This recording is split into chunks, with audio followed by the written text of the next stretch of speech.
You want me to put that on my Tudor?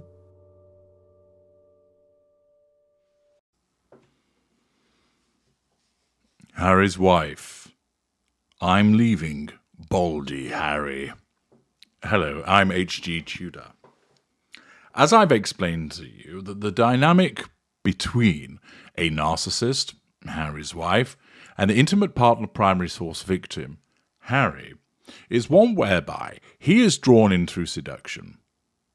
He gets a golden period where he's told he's a prince among men, both literally and figuratively. He is given lashings of spicy poontang as she lets him do anything, and she's so hot. She tells him he's amazing. She listens to every word, hanging on it as if it were the wisdom of the most wise individual on the planet. She tells him that he's fun, he's interesting, she laughs at all his jokes. She likes the things that he likes, she dislikes the things that he dislikes. She says that she will always love him, that she will always protect him, that she understands him. And old Ginger Bollocks, he got sucked in by that seduction. But the golden period never, ever lasts. It's always lost. Roughly speaking, a golden period goes from some 6 to 18 months. Sometimes it can be shorter, sometimes it'll be a little longer. And then, as night follows day, along comes the sustained devaluation. In some instances at the beginning, there is the stranger zone. Watch my video about that. And then, as part of this sustained devaluation, the narcissist engages in devaluing behavior towards the victim. Cheating on that victim, calling them names, perhaps physically assaulting them, accusing them of things they have not done, accusations coming out of nowhere, engaging in circular conversations, malign triangulations, bringing up the past and using it against the individual, promises to change after a bout of poor behaviour, repeated criticisms, belittlement, invalidation, and so on and so forth. And it's a roller coaster. There's devaluing behaviour, then the golden period comes back as a respite period, and then more devaluation. Push, pull, up, down. After that, the victim might escape, there may be disengagement, or the roller coaster continues until either party has died. However, with regard to Harry, we know, given the length of the relationship so far, that he's in the sustained devaluation. We've seen evidence of this behaviour, for instance, the very public devaluation of not puckering up for him with a kiss at the basketball, or the fact that she has retreated from supporting him in certain instances. We also know, as a consequence of my work and the timing, that he will be in sustained devaluation. That's what happens when you're involved with a narcissist at the point at which they have reached in their relationship. There's no deviation from this. In every single relationship that I've been involved in the past, it has always been one whereby I've moved from seduction to sustained devaluation. And it's the same for any dynamic between narcissist and intimate partner primary source. The way that the sustained devaluation manifests can vary considerably, but it's there. But it would appear that the Prince of Pink Pancakes, old Ginger Bollocks, he of the thinning hair, is going to be disengaged from because he's a Baldy. Or, as the Geordies might say, a Baldy. He has a Baldy napper. Why, aye, man. But actually this news hasn't been broken to us by the redoubtable people of Geordieland. No, it comes further north. Okay, the new. It's the Scottish Daily Express. Douglas Dickey tells us, jealous Harry's wife will leave Prince Harry for someone with hair, claims royal commentator. Dun, dun, dun. Yes, there it is.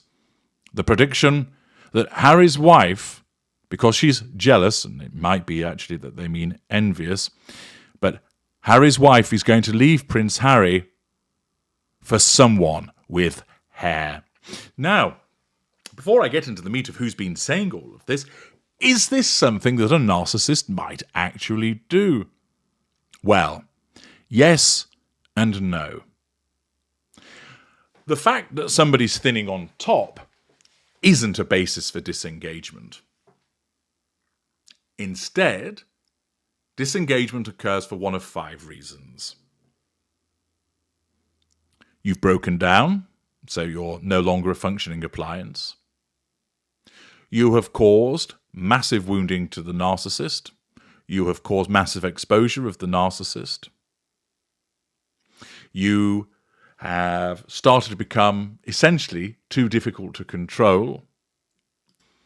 And the most common one is that the narcissist has got somebody else lined up who's seen as better than you, and thus you're replaced. So disengagement will occur for one of those 5 reasons. Somebody new has now basically passed the test to become the intimate partner primary source, so you're out and they're in. You've caused massive wounding to the narcissist. You've caused exposure of the narcissist. You've broken down and therefore don't serve any purpose for the narcissist, or generally the narcissist perceives that you've kind of seen through them, that you are too difficult to control. Those are the 5 reasons, and the 5 reasons alone. Therefore, no narcissist would ever disengage from someone because they're thin on top. Now, it could be that the replacement individual, let us say that Harry's wife has been doing some sniffing around of new talent, that she's been cozying up to some billionaires. It might be that they have a luxurious mane of hair, no baldy patches, thick, that she can run her claws through. That isn't the reason that she's disengaged from Harry, but what she might do is triangulate Harry with this new individual with the Prince Charming-like mass of hair and say, yes, well, part of the reason why I didn't want to be with you anymore is that you were thinning on top and I don't like bald men. Now, it's highly likely that at some juncture, Harry has made reference to the fact that he's thinning and there's some male pattern baldness, and she'll have been originally supportive of it, because remember, when he mentions this during the golden period, he's painted white. So everything about him's wonderful, and therefore she'll respond in a supportive manner. But when he's in devaluation, it's used against him. When are you going to do something about your hair, Harry? I don't like the fact that you're thinning on top. You're letting yourself go. You should try and wear it like your brother does. He wears it far better. And thus it's used against him. So when painted white, she's supportive about his thinning locks. When he's painted black, no, she isn't. She uses it against him. She ridicules him for it. And at a point of disengagement, she may well say to him, yeah, part of the reason I didn't want to be with you anymore is because you're a baldy. Superficial, absolutely. But it isn't the real reason why. The real reason she will have jettisoned him is for one of the 5 disengagement triggers that I've explained earlier on. But the narcissist doesn't know, where they're unaware, that those are one of the 5 reasons why they're doing it.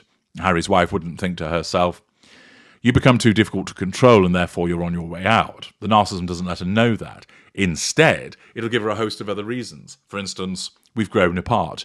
You don't listen to me anymore. I can't put up with the way that you abuse me. And I don't like the fact that you've got a thinning rug. In some instances, narcissists will use what can be the most spurious of reasons for the demise of a relationship. In other instances, there's a greater level of plausibility with regard to the explanation that has been provided. But here, the suggestion is that Harry's going to be left by the roadside because Harry's wife wants somebody with hair. We can very much state that won't be the reason for the disengagement, but it could be an explanatory note for the actual reason for the disengagement. But let's find out who's saying this, and also, where has this all come from? A royal commentator has predicted that Harry's wife will eventually divorce Prince Harry. Well, I'm in agreement with that, because he's going bald. As I've explained, I don't agree with that. The Duke of Sussex took a pop at brother William's hair loss in his memoir Spare, which was released in January.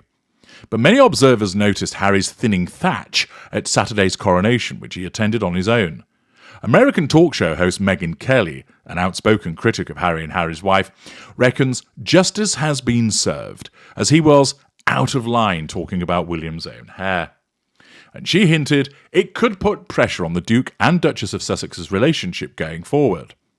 Speaking to Dan Wooten on GB News, Kelly said it really was such a nasty, unnecessary shot at William. I mean, everyone knows that William's losing his hair, and everyone knows, by the way, that if William wanted to keep his hair, there are all sorts of drugs he could take and so on. He's not vain enough. She said the Princess of Wales could probably be full of Botox and filler right now, but this couple is who they are, which is the opposite of the way the Sussexes go about their lives. She added, Harry was out of line going after his brother, and it shows you the insane jealousy that we were just talking about. It's another example. Why would you mention his receding hairline? Why would you poke at him, something he probably feels somewhat self-conscious about, even when you know that the same is likely to happen you? Well, the reason that it was mentioned, of course, is because he's being puppeteered by his wife, who wants to have a go at William and smear him through Harry, because, of course, William was the one that got away. Meghan Kelly continued by stating, justice is served just in time for the coronation. It's going to be Harry's wife's problem for a couple of years more, but when she dumps him and moves on to some billionaire hedge fund manager, it'll probably be someone with a full head of hair. And then Harry's going to be really sorry. So it's Meghan Kelly that has suggested that she's going to leave him because he's a Baldy. She's certainly more likely than not going to leave him. But the reason for it is not going to be the fact that he's thinning on top. But it could well be that as part of the reasoning given by her narcissism, that is used against him. I'm H.G. Tudor. Thank you for listening.